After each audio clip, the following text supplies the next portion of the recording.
Your weekend dose of volleyball action starts this morning. We're bright and early at the Mall of Asia Arena in Pasay City for men's volleyball in UAAP Season 78. Hatid sa inyo ng ABS-CBN Sports. And you're watching us live on ABS-CBN Sports and Action Channel 23 and in high definition on 166. Ito po ang inihahandog namin sa inyo. The UST Growling Tigers taking on the Far Eastern University Tamaraos, and both teams struggling so far in the season. Magandang umaga po ulit. Thank you for watching us. Ako po si Eric Tipan and sama ko si Ann Remulla Kanda. Ito yung schedule natin mamayang hapon. The Lady Falcons taking on the Lady Eagles at 2 o'clock, while the Tigresses will take on the Lady Bulldogs at 4 p.m. Yan po ang women's division natin. And pag-usapan natin itong laban coming right now. Ang FEU nasa bandang gitna ng standings while ang UST a little further down, and they've got to do something. We're still in the first round, so pwede pa silang humabol and make make some hay while maaga pa ang season. That's right, and of course we know later on we'll talk about the previous games of both teams, but of course both these teams wanting to bounce back today, and yun yung chance na magkakaroon sila to up their standing with a win. All right, let's take a look at the team standings to give you an idea of where your favorite teams are. Dito sa maybe middle of the first round of eliminations already. And of course, all the games that they will play from this point on, very important yan. If you look at the team standings, you'll see that NU is now leading at 4-1. They won a game earlier today. Ang Adamson, Ateneo, and UP all tied with 3 wins and 1 loss. And this is where FEU and UST stands. FEU leading with 2 wins, 2 losses. UST at 1 and 3. And this is where we're saying importante ang mga susunod nilang laban. It's because what they want is to make it to the top 4. And for these two teams, both teams having a very rich volleyball heritage, I'm sure they're not really comfortable at the position they're in right now. 2-2, 1-3, they really want to advance, obviously. And the last game ng UST was against National University, and NU at 4-1. Really a tough team to contend with. UST struggled there. Makikita natin sa scores. Dikit in terms of the sets. It was a sweep.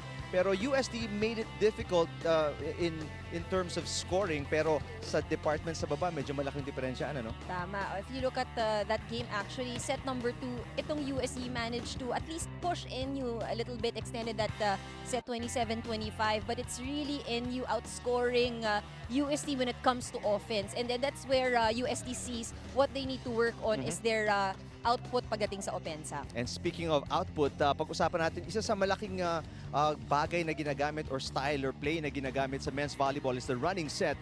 And in the game against National University, si Castillo had a difficulty getting those plays off, and it was a bit of a mess on offense para sa UST against National University. Oh, that's right. If we'll take a look at what had transpired, if you compare what the Bulldogs did, they had 32 running sets for that entire game, but the Growling Tigers only had 6. So ito nga yung sinasabi mo, Eric, no? Captain Paul Castillo had 4 of the team's running sets. But again, that was already throughout the game. As opposed to what they did previously, na halos 5 running sets per set ang ginagawa nila. So they really got to tighten that up and get more running sets, because that's malaking bagay. And how important is that play? And before we move on to the next team, how important is that play in the offense of teams in the men's division most especially? For the men's division, very important yan, because what you need is quick plays, yung pabilisan. You have to deceive the blockers on the opposite side. So, yung mga running plays na ganyan deceiving yan, hindi yan ganun kadaling mahuli. All right, let's take a look at the last game of Far Eastern University. Ito, kalaban din, isa sa medyo malakas na teams. And when I say medyo, that's an understatement, because Adamson recently beat Ateneo. So they're a very good team in the men's division. They're poised to go far, and tinalo sila ng Adamson ang FEU in 4 sets, and tingnan niyo yung mga numbers dyan, ano? Well, if you look at this game, itong FEU actually had a good start. If you look at it, they were able to push it 30 and 28 ang kanilang score. But again, across the board, if you look at it, it was really Adamson leading all the skill departments pagdating sa spiking, blocking, even at pagdating sa services. So FEU still needs a bit more push, and I think today yun yung pwede nilang magawa. Of course, yun nga both teams wanting to get that win and increase their win-loss record. Well, para sa FEU, kailangan nilang kumuha ng puntos mula kay Jeric Gakutan and Greg Dolor. These two old reliables para sa FEU have been sort of inconsistent, and I'm sure as talented as these guys are, mas marami pa silang maipupuntos, maigagawa para sa opensa ng Tamaraws. But definitely, the expectation from these two is to deliver these high double-digit numbers also in today's game. At lahat yan kinuha nila sa malakas nilang opensa. Alright, so let's see if Tamaraws can step up and go beyond 500 in the standings, as they are 2-2 so far. Far Eastern University Tamaraws, yun si Coach Ray Diaz will try to get a win against Coach Oji Mamon and the rest of the Growling Tigers of University of Santo Tomas, who are right now at 1-3. Set number 1 coming up right after these.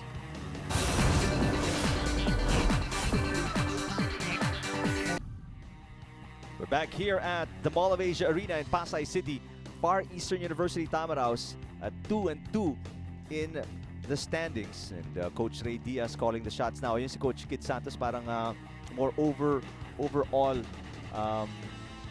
parang ano na lang siya, consultant sa volleyball ng Far Eastern University. He's been in the program for the longest such time. a long time.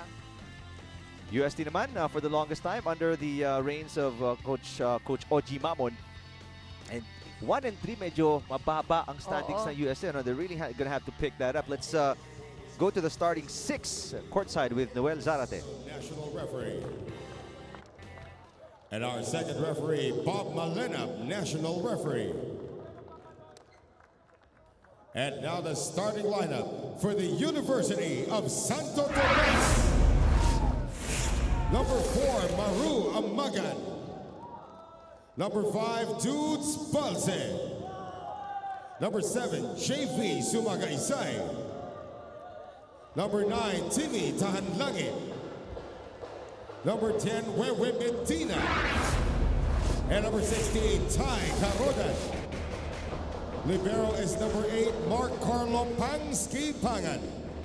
And the head coach for UST, Arthur Oji Mamon.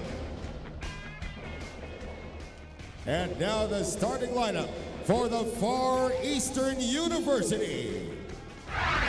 At number 6, Rochet Villegas. Number 7, Jude Garcia. Number 8, Jeric Gakutan. Number 11, JP Bugawan. Number 15, Peter Kiel. And number 16, Greg Dolor. Libero is number 10, Leo Marmeto. And the head coach for FEU is Reynaldo Diaz.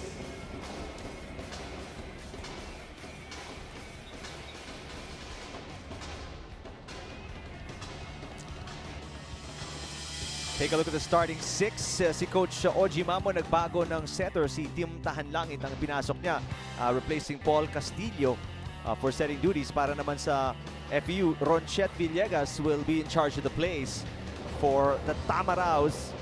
2-2, 1-3. Yun po ang standings ng dalawang teams respectively. Eric Tipan with Andrew Mulyakanda for the men's action in the volleyball tournament ng Season 78 of the UAAP.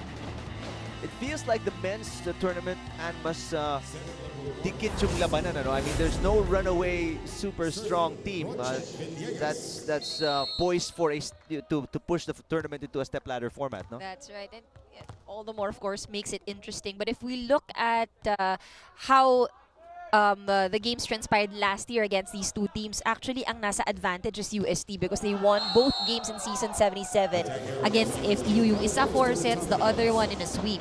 So today will be interesting. We'll see who will emerge as the winner. FEU serving Ronchet Villegas. Ronchet Villegas serving para sa FEU. 1-0.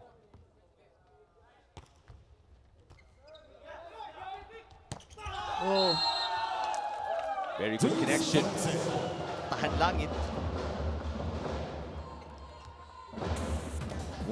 This coming from a good reception. Ganda ng nice quick set. That's Patrick Balse ang umiscore para sa UST. Family of volleyball players. Alright. Yan dyan ang galing si Patrick Balse. Of course, we're very familiar with the other siblings, and we've seen them play also for UST. Also members of the national team. 2 serving 1. Serving Maru. Jomaru Amagan with a serve para sa Uste. Bugawan is blocked. Here comes Kakutan off the tape of the net. Tahan Langit will set it up. There's a push from Medina. Balse off the block, he scores. Balse off to a good start. UST off to a very active start as well, and everybody moving, everybody eager, a lot of energy from UST here in set number 1. That's right, and kita natin the distribution and also trying to vary the plays. Some being given to the outside hitter, but a lot of faster, quick plays really being set up for Balse. Garcia with a kill.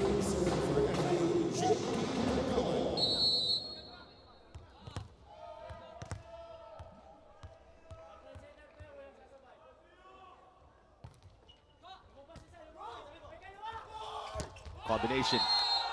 And the finish by Carodan, who was the top scorer para sa UST in their last game. Only player in double digits actually with 10. 472 serving for UST.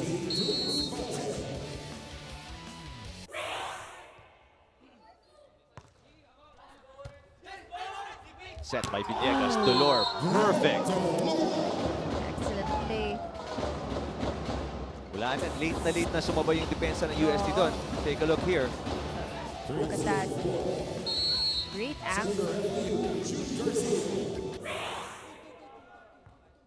3 serving 4. At this pace, and mo matatapos tayo in 30 minutes. If they continue to play this way. Medina off the blockers. Wow, nobody getting there isn't any long rally so far.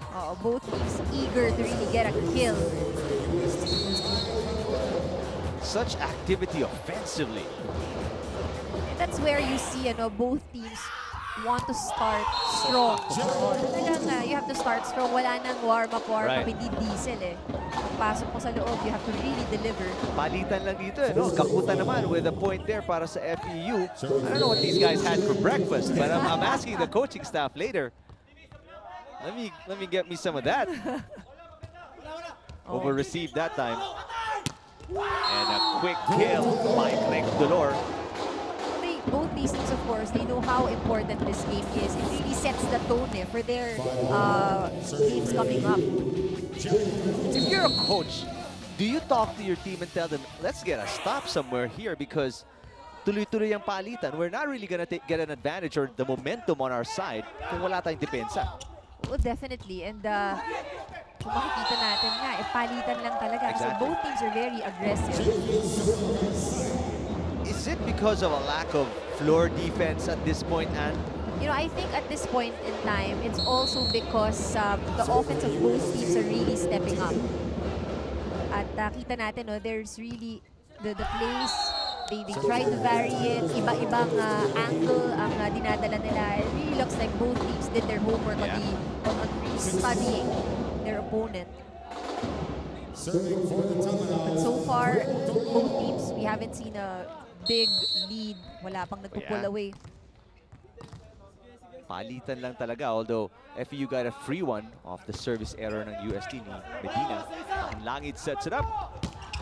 Carodan, malakas. So 2 errors back-to-back para sa UST. And all of a sudden, FEU naman ngayon ang lamang 7-6. They have to be careful because if we're saying what we're observing, palitan lang sila. If you give away those points and FEU doesn't commit as much errors, then madadalian ng FEU to get that lead. Greg Dolor serving. Tahan Langit. Blocked is Amagan. Amagan tries again. Dolor is right there. Great floor defense para sa FEU. Kiel. Off speed, Kel keeps it up. Delor from the back row, mataas. They go middle, and it's a point for Medina. Good set there for UST. Good call actually to give it to the back row attacker. Look at that. Very impressive pace as well for both teams. I mean, ang bilis ng palitan ng bola. That was probably the longest rally so far in the set. 7-all. Back row again, Greg Delor. Mas maganda this time. And Delor is fired up today. You can see FEU being very aggressive. Tamaraos lead by 1, 8-7 over the Growling Tigers. Set number 1. Back here at the Mall of Asia Arena, Pasay City, Coach Oji Mamon of UST must be thinking to himself, ano bang magandang solution dito sa palitan na to, no? And this is what he is up against in the next few days. Saturday versus Adamson, that's going to be a tough one, and La Salle as well in early March. 8-7, UST down by 1 here. Delor. Oh, look at that. Ginawan lang ng paraan but still scored a point. Delor is having a great morning so far. Yeah, definitely. A lot of points being scored from his back row lahat yan, back row attacks.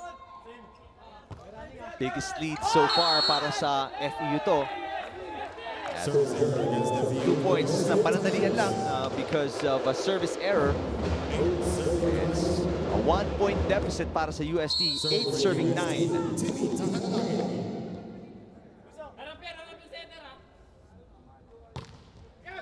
Tahanlangit with a serve.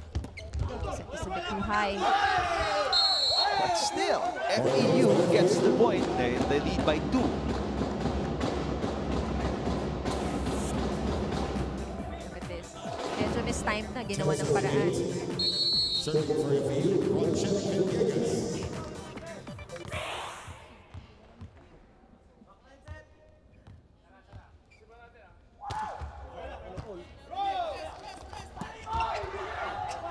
Nice dig.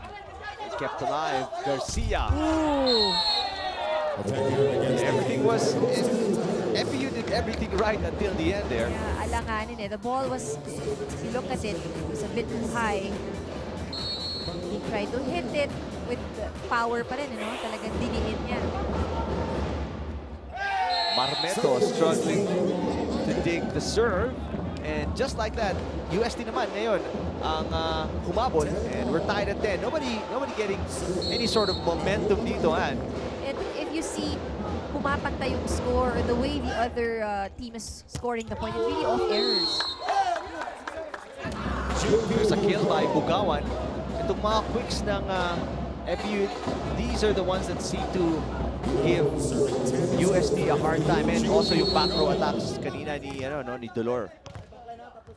For men's volleyball games talaga, it's really all about the power and how quick yung balik ng bola.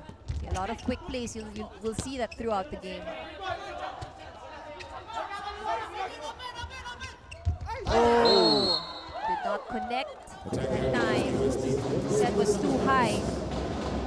And you can already hear on my right side as this was being set up. Didinig ko na si Coach Diaz ng FEU. Open, open, open. Alam niya, nakikita niya na yung pwesto ng UST. They were gonna go to Amagan.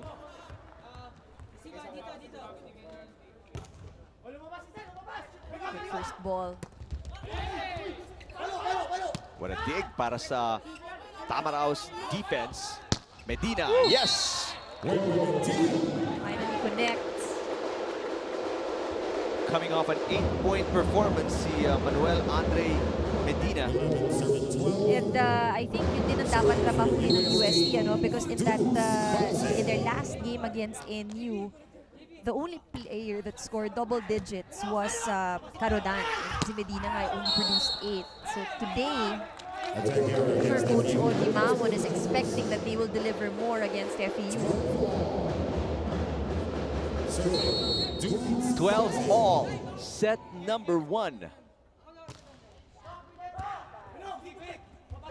Ooh, wow. Wow. He was already facing that angle, pero hindi nahuli ng UST. And what's impressive here is, despite his position, he was not squared up for the spike. He still was able to get so much power.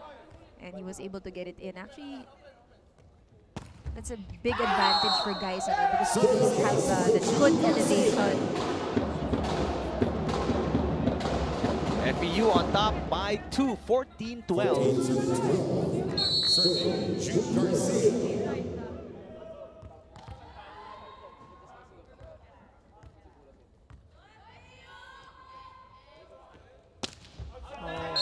Way off. That one from the throw, from the toss of the ball, you already know it's gonna go out. Well, UST with some substitutions here. Paul Castillo will check in to replace Tahan Langit. Also, Arbasto coming in. Anthony Arbasto, 13 serving 14. who had very little impact in the minutes he played in the loss against National University. UST trailing by 1, 13-14. Not a good first ball. Kiel. I don't know if that was a miss hit or an off speed. Nonetheless, it's a point. Take a look. Hindi tumama ng solid sa kamay niya. You'll see that spin naman yung bola, but it was not as solid. But they'll take it anyway. Yeah, definitely. 2-point lead to. Pinakamalaking kalamangan to ng FEU. Like that, 3 points na. Pinakamalaki ngayon off the service ace ni Jeric Gaputan. 16-13, set number 1. Kamot na lang muna dito si Coach Oji Mamon, and he will talk to the boys. 16-13, Tamaraos over Growling Tigers. Coach Ray Diaz now calling the shots para sa FEU. Last year si Coach Kid Santos pa, no? And ito naman yung schedules nila, or schedule coming up. Lasal, NU. So marami pa rin kailangan na paghandaan. Of course, both these teams. It's important that you get ahead. And mamumulat ka na talaga. Even if we're still a bit part of our first round. Sunod-sunod na errors ng UST. That was 4 touches against the the Tigers. So 4 ang kalamangan dito ng Tamaraos. Off the blockers, Anthony Arbasto.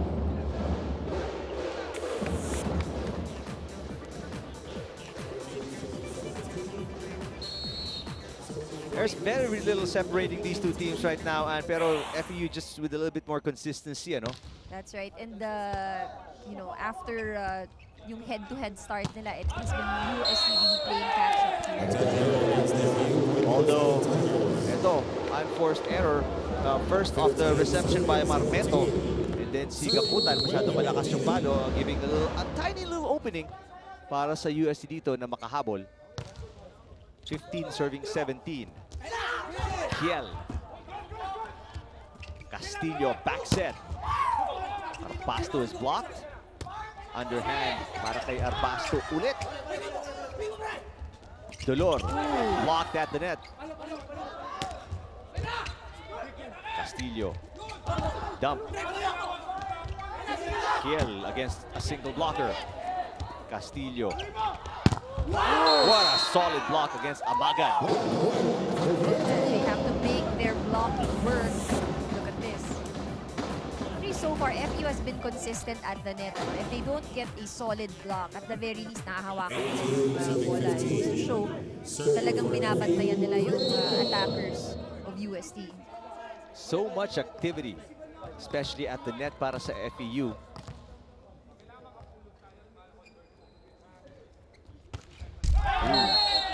The net is the door. FEU, the story has been committing errors at the service line. Substitution for UST, number 7, number 13. Chris Guzman coming in for UST.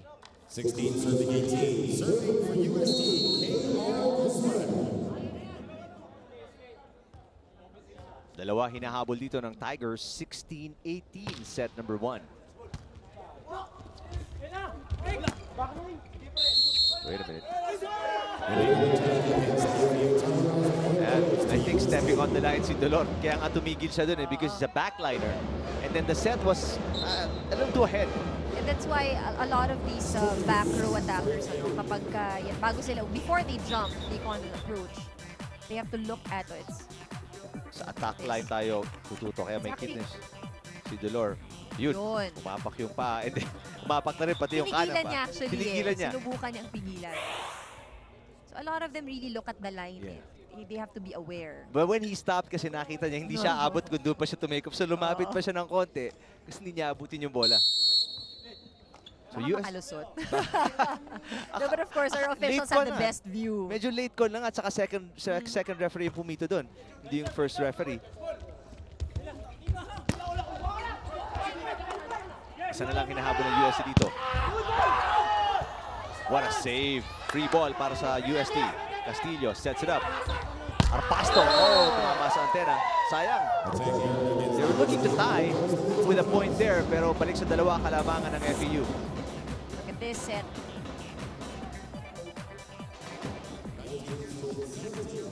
Straight into the antenna. Sometimes, I don't envy the job of a setter. I mean, you're gonna have to run around kung saan man pumaksak or umakyat yung second ball. Doon ka pupunta eh. And that's why you'll see, a lot of the setters, sila yung may authority. Dali nyo naman sa akin. Because if not, it makes their job twice as hard. Exactly. Theirs and then the third touch. Yes. Sino man yung papalo, mas mahirap din sa kanya kasi doon pupunta yung bola eh. May timeout tayo. We will listen to UST. Off the net naman. Papapakwik ka ng pakwik, effective. Ilang beses kayo nag-set ng week? 3. Ilan napatay? Huwag ka magpa-A-quick, magpa-B-quick ka na. Huwag magpa-running ka na lang. A-quick ka ng A-quick eh. Kita na eh, kita na eh. Woo! Sayang yan. Panabla na eh. Ito lang yan. Ikaw naman, huwag mo mong paraan eh. Tinatapon mo din eh. Ha? Hindi pwedeng madagdagan yung lamang nila. Kailangan niya dumikit tayo bago lumabas yung pera. Dumikit natin. Sige, wala lang. Oh, may pumalo, na-block tayo, patay. Hindi nangyayari yun. Pwede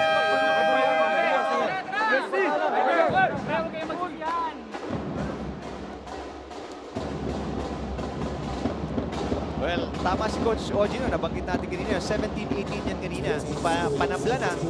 Nakapuntos pa ng dalawa dito ang FEU. And let's see also if UST can make adjustments. He was very specific with the plays that he wanted. Ang gusto niya pagalawin yung blockers ng FEU. That's why he doesn't want just typical A-quick. He wants it B-quick or even running attack. So let's see if they can do that.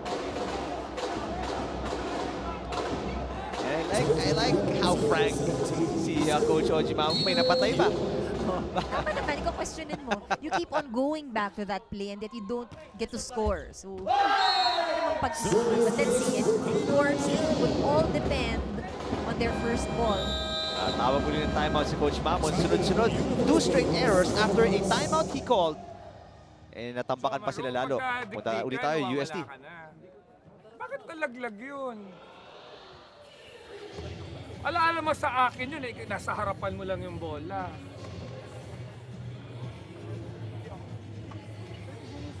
Dududa ako sa'yo, bata. Iurog mo nga sila lahat dito. Atras ka kapag niya. Kaya mo? Alam mo yon, pwesto na yon. Siksik mo silang 3 dito. Kasi doon tayo. Wewe, ready sa pink. Quick 3-5, tapos may pink sa dulo. Okay na? Baka naman malaglag pa yung ano na yan. Ikaw mag-organize sa receive. Sige, sige.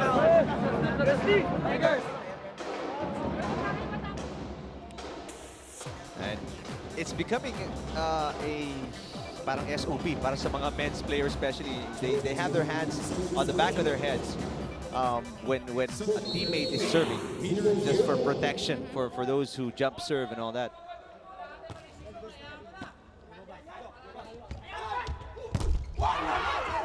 Wow, nothing going right for UST.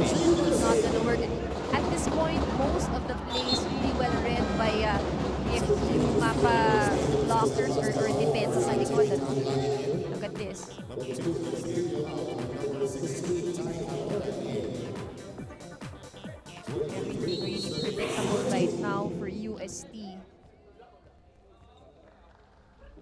23 serving 17, and the reception. Binalik na nga si Tahan Langit. Eh, wala rin magagawa kung wala kang first ball, ano? Oo, yun yung sinasabi natin. Mga setter talaga. Yan ang hirap na hirap. You have to run after that pass. Kahit saan pa siya mapunta. It can get tiring. Yeah, and we're definitely. only in the first set. Definitely. I mean, I was watching Castillo kanina as si Kiel pinahaba pa ng konti with the service error, but they're at set point already. And at 6 set points for a cushion para sa Tamaraws dito.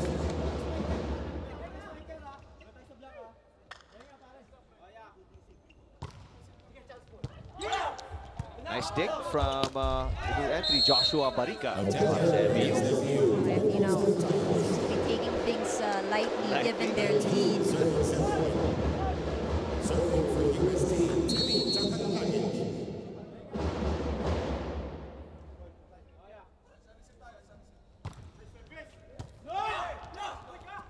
Looking for the finish here. Garcia, bang! Nope, that is wide. Errors from FEU. You know, even if you're at 24 at lamang ka ng 4, you cannot be complacent.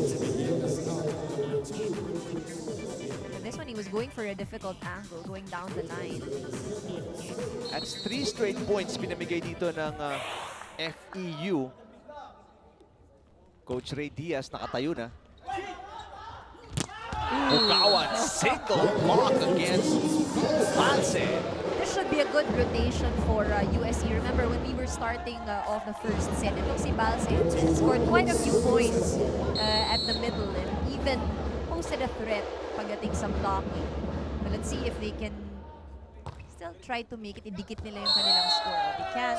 You don't have to. Hindi na kailangan pagtrabahuhan pa yung last point na yun. As Tahan Langit throws the serve away, unintentionally, of course. Service error. 25-21 after blowing 3 straight points away. FEU still comes out the winner over UST after set number 1.